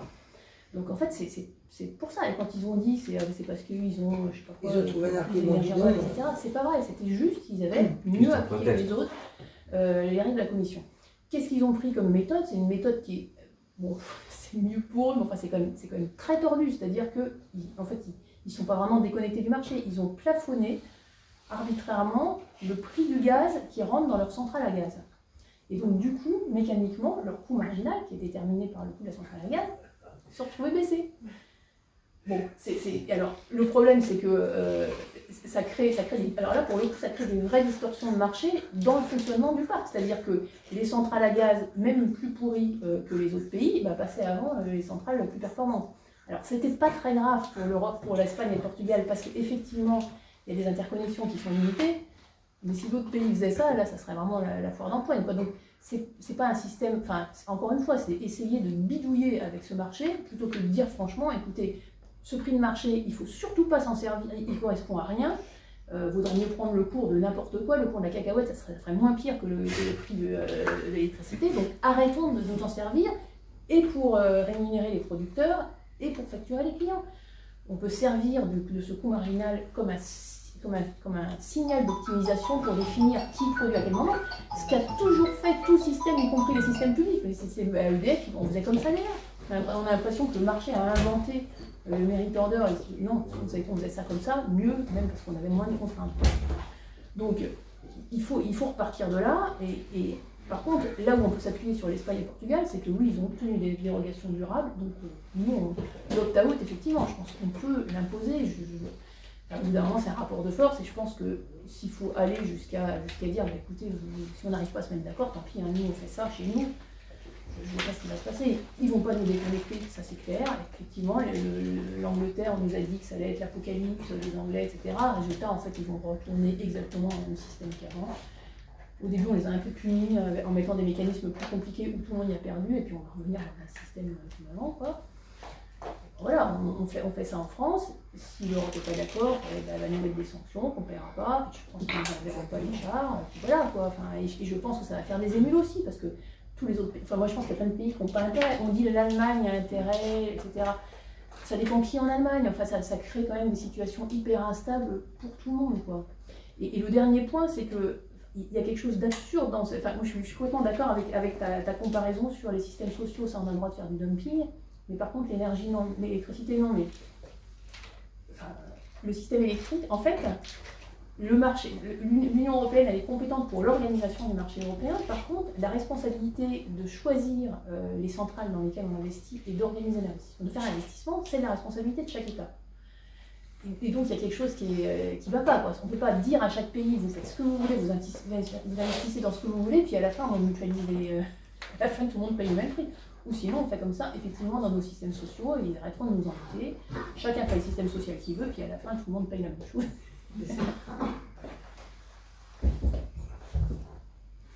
Alors, quand même dire que l'Union européenne elle commence à se mêler de plus en plus de la manière dont les États devraient orienter leur mix énergétique. C'est pas aberrant, c'est sûr qu'aller vers plus de coordination sur la planification du parc, sur de quoi on a besoin, de quels moyens de pointe on a besoin, etc. C'est pas complètement aberrant non plus. Après, ils sont toujours dans des mécanismes qui sont contestables. Qui sont contestables au regard des intérêts de la France. Hein. Moi, je suis désolé, mais certes, on a obtenu, notamment à travers de ce qu'on appelle la taxonomie, qui est un système de préférence subventionnelle ou de financement préférentiel en faveur d'un certain nombre d'industries considérées comme non émettrices de gaz à effet de serre. On a obtenu l'inclusion du nucléaire au dernier moment. Hein. Et ça a été alors là, pour le coup, il a failli se battre. Mais je suis vraiment navré, mais je ne vois pas qui d'autre. Parce que c'est Ursula von der Leyen, la présidente de la Commission, et l'Allemagne qui reviennent par derrière pour, dans le cadre des politiques de décarbonation de l'industrie, privilégier des sources de production énergétique où, à nouveau, le nucléaire il est poussé vers la sortie. Et moi, je suis pour les renouvelables, il n'y a aucun problème. Faire plus de renouvelables, simplement, on en revient toujours, même au débat de comptoir, ou de talk-show, ou de radio-tv, mais quand il n'y a ni vent, ni lumière, il faut une énergie pilotable. Et les barrages hydroélectriques, ne suffisent pas. On va prendre le débat sur le nucléaire, mais en tout cas, ce qu'on peut dire, c'est que ce n'est pas la Commission à la débeauté de décider pour les États membres et les peuples quel est le bon mix énergétique qu'ils souhaitent. Donc, soit on dit c'est européen, là, il faudrait qu'on ait une vraie démocratie européenne, on attend de voir. Pour l'heure, on est encore dans un mécanisme où il y a les États-nations, et ce n'est pas à l'extérieur. Après, chez nous, on peut être pour ou contre le nucléaire. On peut s'empoigner, on ferait bien d'avoir des vrais débats.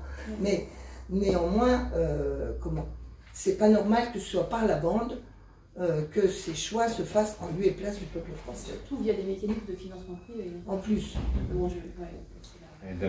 Damien a une question. Oui, je voulais revenir à l'action politique. La solution que vous promouvez, celle de l'opt-out, donc d'une dérogation aux règles européennes, donc qui consiste à revenir à un opérateur public pour assurer la sécurité d'approvisionnement.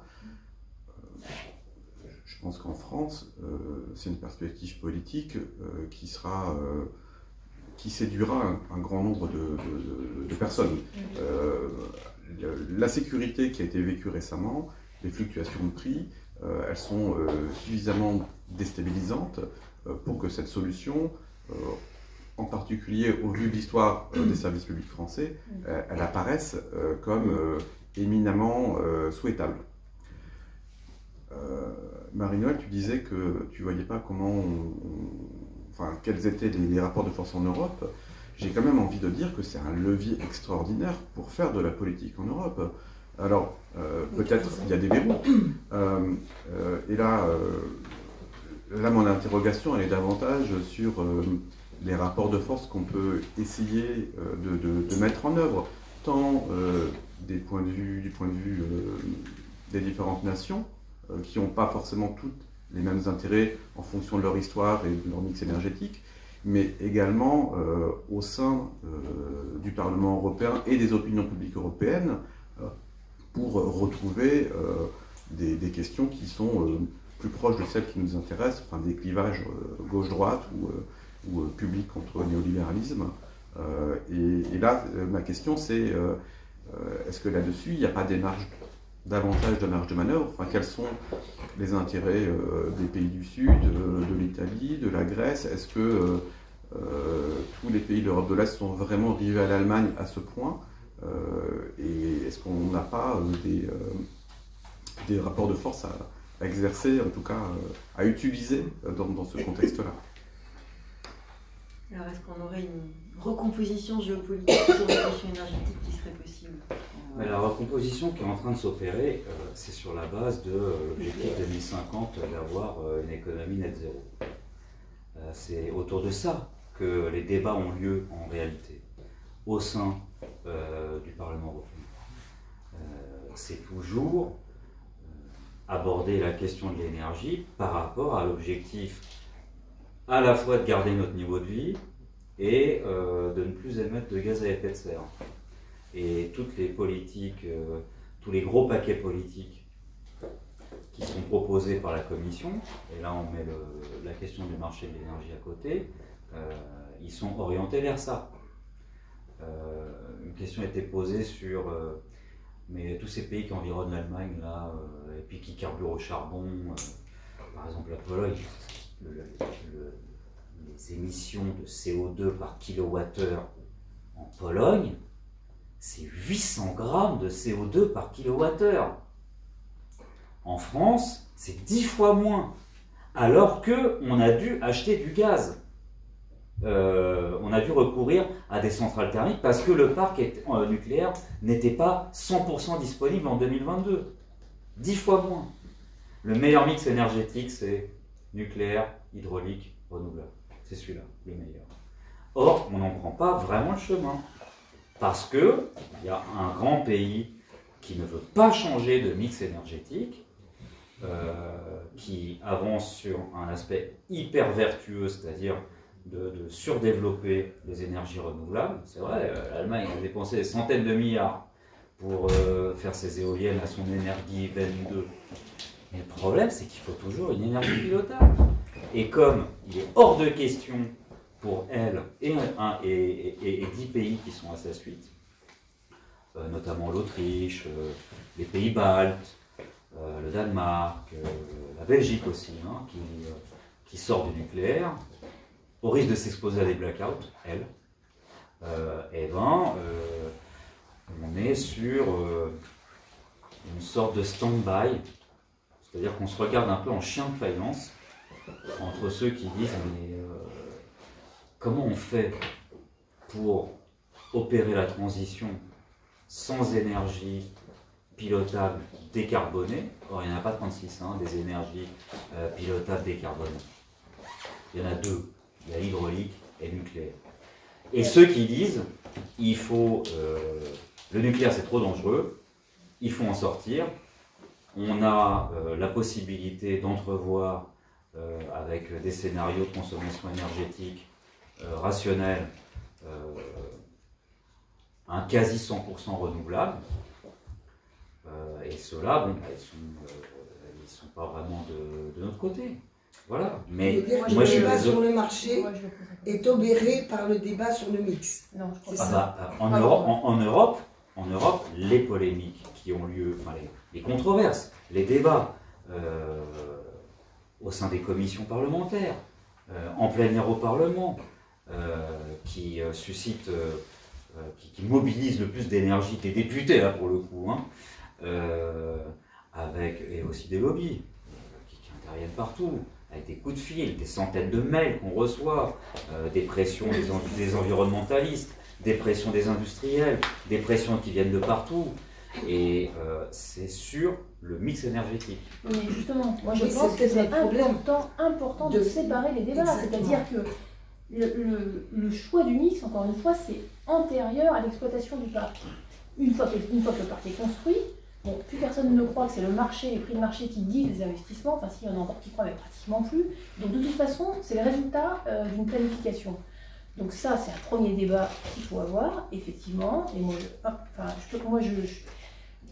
je comprends qu'on soit pour ou contre le nucléaire, mais on ne peut pas dire qu'il y a une seule solution. Enfin, RTE a sorti des scénarios en octobre dernier qui disaient qu'il y avait 6 scénarios, 3 à horizon 2050, où il y en avait 3 où il y avait la part du nucléaire qui était maintenue à 50%, jusqu'à 50%, et 3 qui allaient à la sortie du nucléaire à 2060, 2050 ou 2060. Ils ont tout simulé, ils ont fait des propositions, évidemment il y a des paris, mais c'était, voilà, il y avait un équilibrage heure par heure. De sobriété considérable. Non, parce que c'était, en fait, il y avait 6 scénarios de production, de mix de production, donc 3 avec nucléaire, 3 sans nucléaire, et dans le sans nucléaire, alors après les variations c'est qu'il y avait plus ou moins de nucléaire, et dans le sans nucléaire il y avait, donc on fait plus ou moins sur des productions décentralisées, des grosses fermes, etc. Face à un même niveau de consommation. Et ensuite ils ont fait des variantes de consommation, avec une variante SOP, donc leur niveau de consommation de base, c'était issu de la stratégie nationale bas carbone, avec la stratégie nationale bas carbone, elle disait une division pratiquement par 2 de la consommation énergétique, mais une augmentation de la production, de la consommation électrique, puisqu'il y a plein d'usages qui passent par l'électricité. Donc ils sont partis sur cette stratégie-là, sur cette cible-là, et ensuite ils ont fait des scénarios, des variantes de consommation plus basses avec ce qu'ils appelaient la sobriété plus, face aux différents mix de production, et plus haute, avec une réindustrialisation. C'est le scénario réindustrialisation. Je veux dire, dans tous les cas, même dans le scénario nucléaire, tout le monde dit que ça ne passera pas si on ne diminue pas la consommation. De toute façon, et dans tous les cas, c'est dans plusieurs années. Oui. Mais dans tous les cas, de toute façon, le 100% renouvelable, il table sur évidemment du stockage, et notamment du stockage intersaisonnier, et du gaz de synthèse. Donc, soit de l'hydrogène pour RTE, soit du gaz qui est recombiné, du méthane qui est recombiné avec de l'hydrogène. Voilà. Donc ils ont décrit ça. Alors on peut dire, il y a des paris, on ne croit pas à leurs paris, etc. Honnêtement, il y a des paris dans tous les scénarios, y compris dans le scénario nucléaire. On voit les difficultés à relancer le nucléaire. Il ne faut pas dire qu'il y a une solution qui est simple. C'est un problème très compliqué. Et donc là, effectivement, je pense que là-dessus, pour moi, maintenant que c'est décrit, c'est des choix politiques. C'est-à-dire, est-ce qu'on accepte d'avoir nos côtes avec plein d'énergie éolienne, des panneaux photovoltaïques partout, etc. Ou est-ce qu'on accepte le risque nucléaire, les problèmes de déchets, etc. Donc c'est pour ça que je pense, d'abord, c'est important que chacun se saisisse de la question d'énergie. Donc il y a un vrai débat public là-dessus, et je pense qu'on devrait aller au référendum. Mais ça, c'est une première phase. Sur cette phase-là, je pense qu'il faut aussi aller vers plus de coordination avec nos voisins. Parce que si on va vers du 100% renouvelable ou même du nucléaire, on voit bien qu'il ne faut pas. Si tout le monde fait du PV, fait du photovoltaïque et pas assez de vent, ça va poser des problèmes d'équilibrage du réseau. Après, il faut se poser la question de est-ce qu'on met les moyens de pointe plutôt au centre de l'Europe parce que c'est mieux. Est-ce qu'on met les éoliennes plutôt en mer du Nord parce que c'est plus efficace, etc. Enfin, il y a des questions à se poser collectivement. Bon, on n'arrivera pas à des décisions collectives, mais disons qu'il faut coordonner. Bon, ça, c'est une phase. Et ensuite, la phase de comment on gère le parc, qu'il soit 100% renouvelable ou qu'il soit nucléaire. Pour moi, dans tous les cas, les problèmes sont les mêmes. Il faut sortir du marché. Non, mais c'est une autre question. Moi, j'ai tendance à penser. Je pense qu'il est important vraiment de séparer les deux questions. Oui, exactement. Il faut séparer les deux. On a d'un côté la question technique, scientifique, qui sont difficiles et auxquelles malheureusement on ne peut pas demander à tous les citoyens d'avoir un avis complètement éclairé, qui sont complexes, qui dépendent aussi de la façon dont on perçoit les risques auxquels on est confronté. Si on parle du nucléaire, on a simplement le choix entre un risque à long terme de réchauffement climatique pour lequel cette technique est aujourd'hui une des plus compétitives, et puis un risque non nul d'accident industriel considérable. On peut considérer que l'urgence est plus à l'un qu'à l'autre, et ça c'est un choix aussi politique. Donc on a d'un côté des questions technoscientifiques, de l'autre on a la question de la sécurité de l'approvisionnement électrique qui est aujourd'hui confiée à un système qui est digne de la médecine de Molière. Il faut quand même en être conscient. On a d'un côté des choix techniques et scientifiques entre des énergies dont la source de production est différente, on peut en discuter, mais on sait le faire. Alors il y a des questions d'innovation, il y a des paris techniques, technologiques, tout ce qu'on veut. L'utilisation d'un CMI marché concurrentiel pour l'électricité, là, on est dans le dogmatisme pur, on est dans une espèce de religion. Il faut en être conscient. Enfin, on est dans un délire collectif. Et je pense que c'est important de séparer ça, parce que là, c'est clair, et les gens l'ont vécu du point de vue de leur porte-monnaie et de leur fin de mois. Donc aujourd'hui, c'est plus simplement une discussion théorique. C'est vraiment une discussion économique et politique. Et là, on a, je pense, la possibilité d'emporter la partie parce que tout le monde en devient conscient. Oui, mais juste peut-être pour reprendre, c'est un délire collectif, et pas pour tout le monde, c'est-à-dire que c'est comme la privatisation des retraites, c'est un secteur potentiellement ultra lucratif, et derrière il y a des grands groupes qui explosent leurs bénéfices chaque année en ce moment, notamment les groupes français. Notamment les groupes français, c'est ce qui explique la position du gouvernement. Bien sûr. Oui, mais enfin, c'est quand même incompréhensible. Normalement, le gouvernement n'est pas là pour défendre Total et Engie. Pour la c'est pas vraiment de gauche. Voilà, c'est ça. Mais donc, en fait, c'est la privatisation des services publics qu'on retrouve partout, parce que derrière, c'est des marges pour faire des bénéfices. C'est la même chose, exactement la même chose sur la retraite. Pourquoi ils poussent comme ça? Parce que derrière, il y a les retraites privées qui sont en embuscade. Et juste peut-être parce qu'on a sur qui on peut compter, effectivement, il y a quand même un pôle plus de l'Europe du Sud, l'Espagne, l'Italie, la Roumanie, la Grèce, qui sont sur une position plus française, mais qui, encore une fois, pour moi, c'est pas du tout suffisant, quoi, qui est de dire qu'il faut quand même plus réglementer, il faut faire des contrats à long terme, etc. Bon, donc on peut peut-être avancer là-dessus, mais moi je pense que la meilleure façon d'avancer, c'est l'opt-out, et puis voilà, convaincre les gens au fur et à mesure. Mais si on attend d'avoir un rapport de force, on n'y arrivera jamais. Moi, je voudrais dire que notre débat, il est très révélateur. Parce qu'en effet, il y a deux grands sujets. Il y a le sujet de l'organisation du marché, avec quand même un impact sur les capacités de souveraineté productive d'électricité, parce que c'est bien d'être interdépendant, mais enfin, même si on ne peut pas couper il y a quand même de la dépendance. Moi, on est dépendant, mais on se porte quand même. Et puis le débat, donc il y a le débat sur le marché, puis il y a le débat sur le mix énergétique. Et je crois qu'en Europe, volontairement, on lit les deux. On lit les deux parce qu'on veut faire dans l'inconscient, faire croire que le marché contribue à la décarbonation. C'est-à-dire c'est un tout. Ça marche bien parce qu'il y a le marché, et en plus, il va falloir décarboner. Alors après, il y a le rapport de force sur le nucléaire. Moi, personnellement, j'ai beaucoup évolué. Je pense qu'il faut quand même une part nucléaire non négligeable.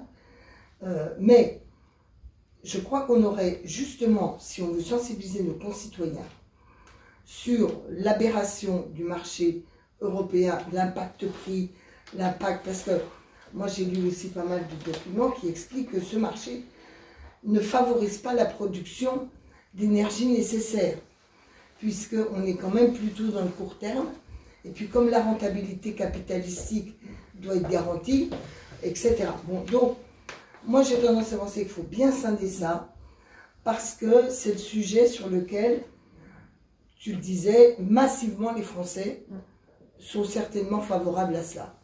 Alors qu'ils sont, même si l'opinion publique évolue sur le nucléaire, ils sont plus divisés sur le mix énergétique. Or, si on veut peser lourd en Europe, plus on sera sur un front large entre nous, mieux on se portera. Donc j'ai tendance à penser qu'il faut qu'on fasse attention. Même si le débat que tu poses, les Allemands font exprès de lier. Et d'ailleurs, j'ai lu, mais je ne suis pas certaine, qu'il y a du chantage à la France. C'est-à-dire, si vous nous faites trop suer sur tel sujet, on ne va pas vous financer le nucléaire.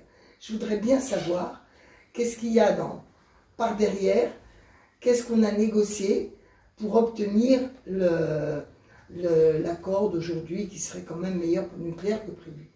Et par exemple, parce que nos amis allemands ne sont pas toujours des modèles d'écologie, hein, l'essence de synthèse, parce que alors eux, ils ne se traumatisent pas. Hein.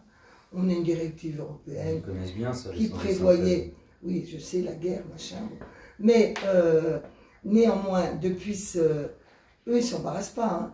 On avait tous décidé qu'il fallait que ce soit électrique, alors bien ou mauvais. Hein. Mais bon, ils ont leur intérêt, ils y vont comme un homme. Mais bon, pour conclure sur ça, je pense que le débat qu'on a sur le marché, il faut bien le cerner sur le marché. Et c'est là qu'il y a peut-être des alliés, parce qu'historiquement, l'esprit de service public était quand même assez partagé, malgré tout en Italie, alors en Espagne et au Portugal, un peu. Et je m'interrogeais sur la Suisse, parce que les Suisses, ils ont historiquement des services publics forts. Et si quelqu'un d'entre vous sait s'ils sont rentrés dans cette aberration de marché, là, je crois qu'ils ont de la concurrence, ils n'ont pas un opérateur. Eh bien, je ne suis pas sûre. Bon, en tout cas, je pense ils ne sont pas dans le marché européen de l'électricité. En tout cas, ils sont dans l'interconnexion, ça c'est sûr. Oui, oui, non, ça, physiquement, ils sont avec nous. Ce serait intéressant de voir, parce que justement, ça pourrait expliquer que l'interconnexion ne veut pas dire qu'on n'a pas la spécificité de son système. Voilà, en tout cas, moi je crois qu'il faut bien distinguer les deux et rendre lisibles les enjeux de l'aberration de ce marché. Alors sur l'opt-out, le problème c'est que les Français n'y croient jamais. Qu'on arrive à obtenir, et nos gouvernements n'ont jamais ce courage. C'est pour ça, je pense que politiquement, c'est plus facile à vendre. Moi, je suis archi pour, hein. Archi pour. Mais je crois que 100% des camarades de la gauche républicaine associée sont pour que on se dirige de nouveau vers une maîtrise tendant à 100% public de l'énergie et de l'électricité. Mais je pense, à titre personnel, que c'est beaucoup plus facile à faire passer, parce qu'effectivement il y a des éléments de peur, il y a du grand n'importe quoi qui est rabâché sur toutes les ondes par Bruno Le Maire avec ces éléments de langage complètement débiles. Il faut avoir ça à l'esprit, et pour franchir l'obstacle, si on est 110% autosuffisant en production d'électricité, je pense que c'est plus facile. Ah ben c'est sûr, mais en attendant qu'on le soit, on va pas rester dans le marché. On n'est pas si loin.